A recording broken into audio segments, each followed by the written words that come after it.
Hey guys, welcome to Season 2, Episode 18 of the Tech Check. Before we begin, here's a word from our sponsor. Today's sponsor is Anchor. If you haven't heard about Anchor, it's the easiest way to make a podcast. Let me explain. It's free. It has creation tools that allows you to create and edit podcasts right from your phone or computer. Anchor also distributes your podcast for you on multiple platforms such as Spotify and Apple Podcasts. You can make money with no minimum listenership, and everything is in one place to create a podcast. Download Anchor on the App Store or Play Store, or you can go to anchor.fm to create your podcast today. All right, guys, welcome back to the Tech Check. Today we have Mr. Oliver Weingarten, who is the CEO of LTD. So, Oliver, what would you like to tell us about?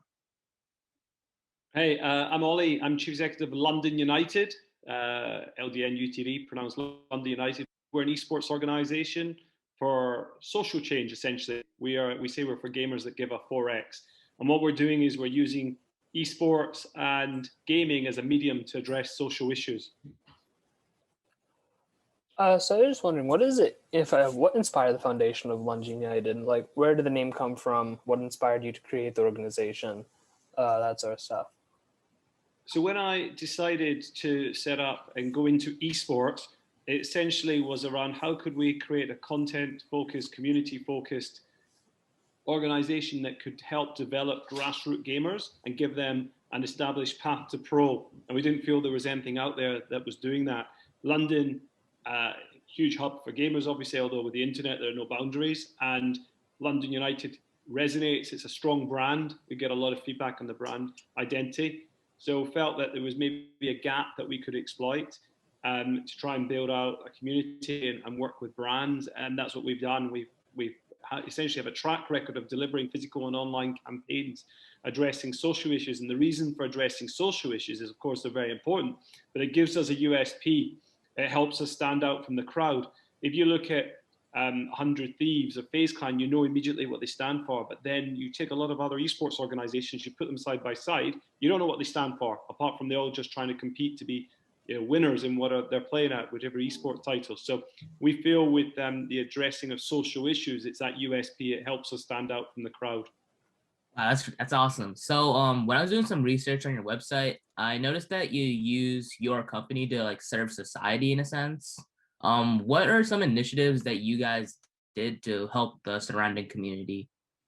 So we held tryouts essentially to find players for our organization, for the team. At Apex Legends, we ran a Grime Against Knives competition. So we worked with a grime artist and we went to a socially economically challenged area of London. We put on an event called Grime Against Knives. When we wanted to link participation in sport with gaming, we worked with a charity that uses sport as a form of education to get into employment. And we ran a physical five-a-side soccer to you guys football tournament before the virtual tryouts, which were the FIFA tryouts at Red Bull's Gaming Sphere. And then during COVID, we've pivoted to online and we've addressed loneliness and mental health using FIFA.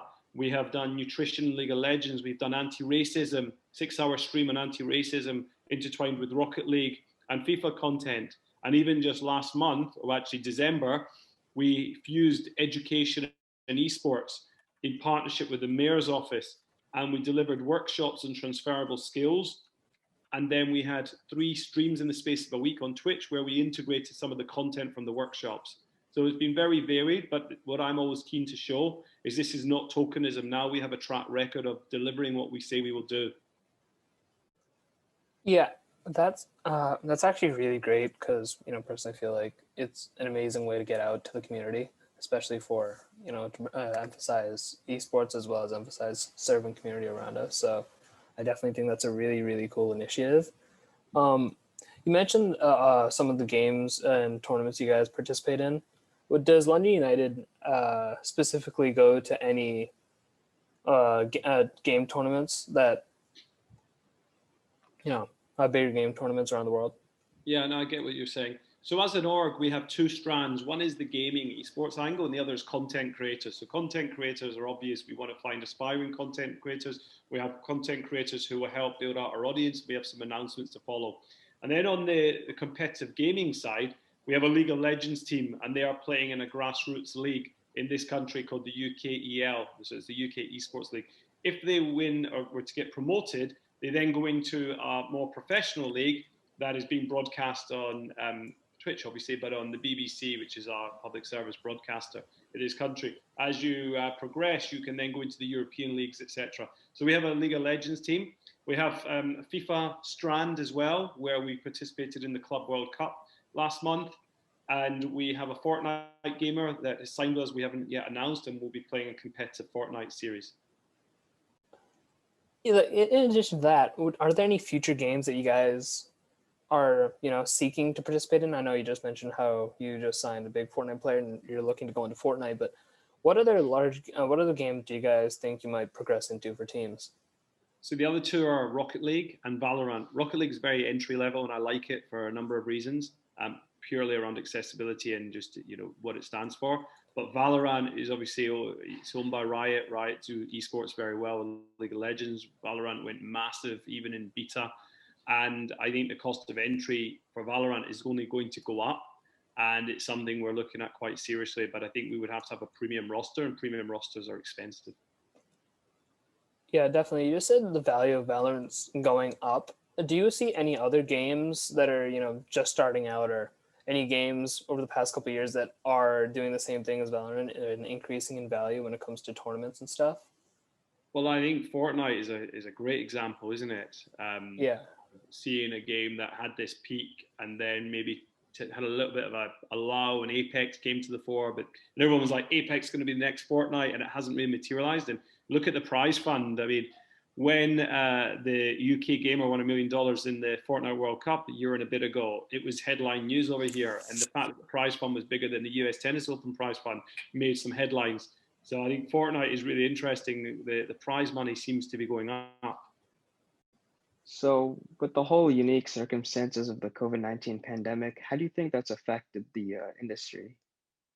I think it's affected the industry because you aren't able to have physical events. So immediately, a lot of people have maybe found that they haven't had the work that they anticipated. But if you look at it from a broader perspective, it has brought esports and gaming, because you can't forget one without the other. Gaming is a huge industry, and esports is fastest growing consumer industry.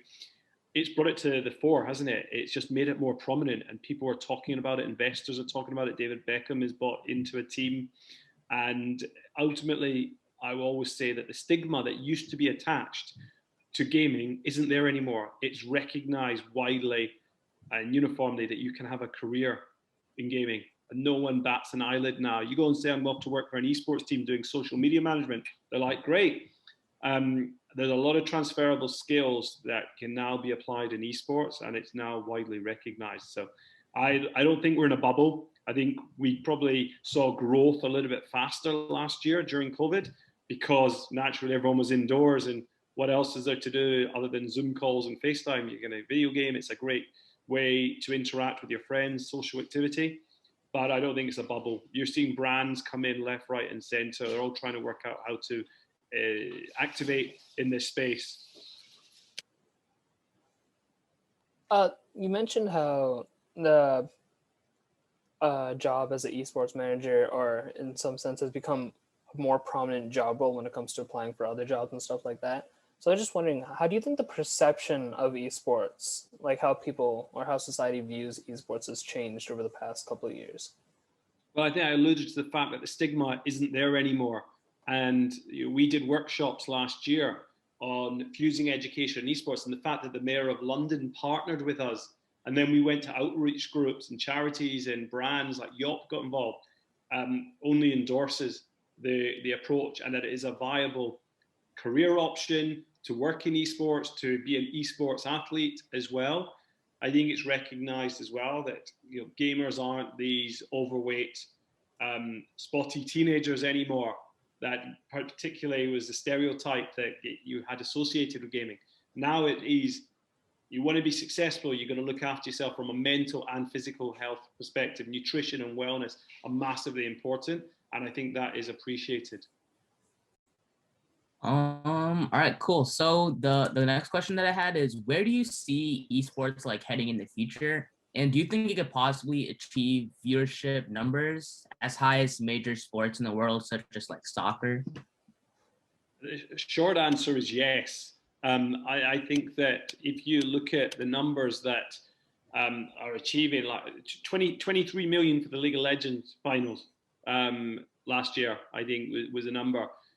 You look at how many people were watching Twitch in 2017, I think it was like 350 billion, and they're projecting that's going to be doubled by 2023. You look at the amount of viewers that have increased across all the esports titles, and the key here is all the traditional leagues have got esports offerings now, and they've all come in and tried to work out how to enhance their esports offering, how to get into that demographic, even broadcasting some of their traditional content on Twitch shows that these organizations actually need the Twitches and those sorts of platforms because they need to get into the esports demographic because that's their future fan down the road.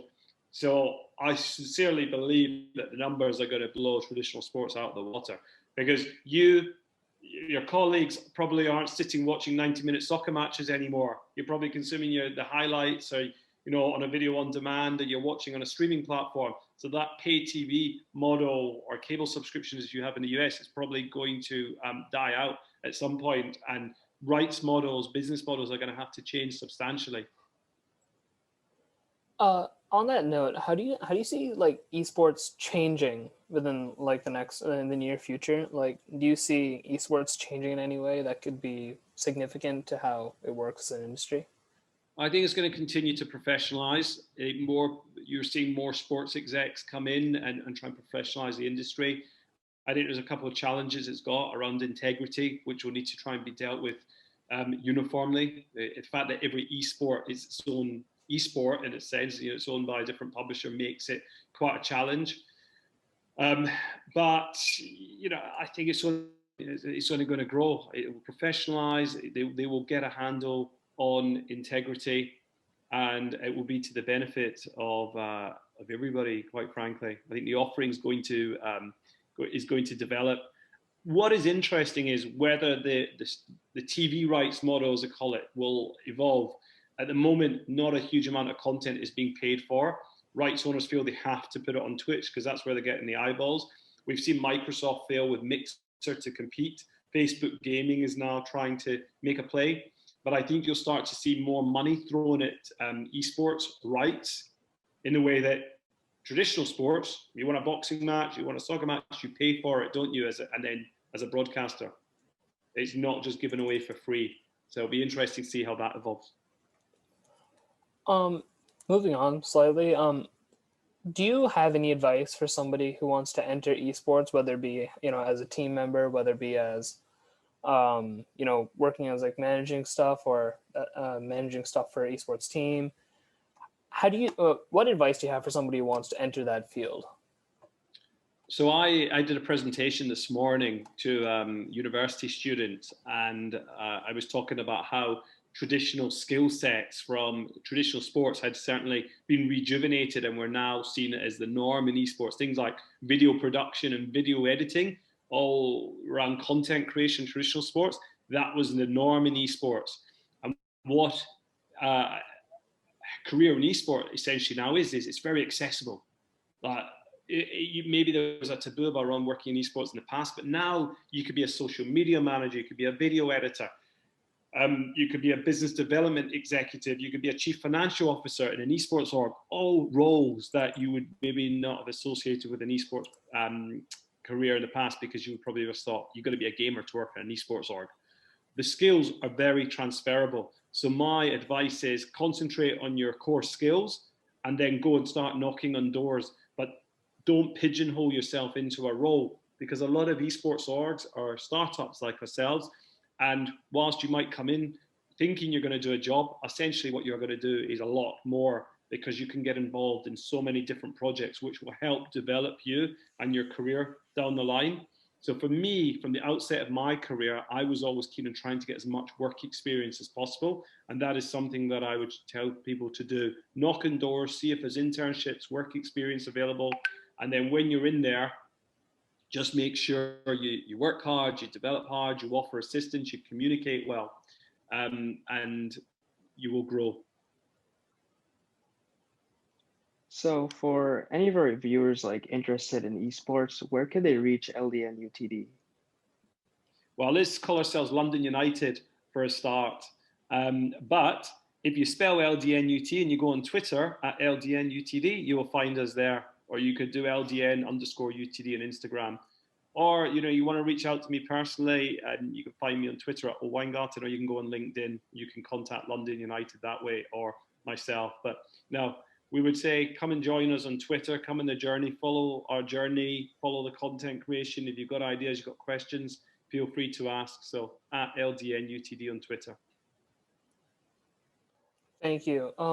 Just for our viewers' sake, we're going to be putting all this information in the description on Instagram, whatever, wherever you can find us. We're going to put this information. So if you want to contact London United, we will give you the pathways to do that. Mr. Weingarten, I just thank you for hopping on the podcast with us. We really appreciate it. We appreciate your time and all that. So thank you. But I believe that's it from all of us. Mr. Weingarten, do you have any final words for our viewers? Well, look, firstly, thanks to you guys for having me on. Love what you're doing, and I'm always open to collaboration. We haven't quite got a US esports org set up. We have got some discussions around doing some collabs, but hopefully you guys look at what we're doing. You hop on our YouTube channel, you hop on our Twitter, you interact with us, you like what we're doing, and we've got some fans across the pond. Thank you. We'll definitely check it out. So that's it from us. Just remember to stay safe and stay tuned for the next one. Thank you.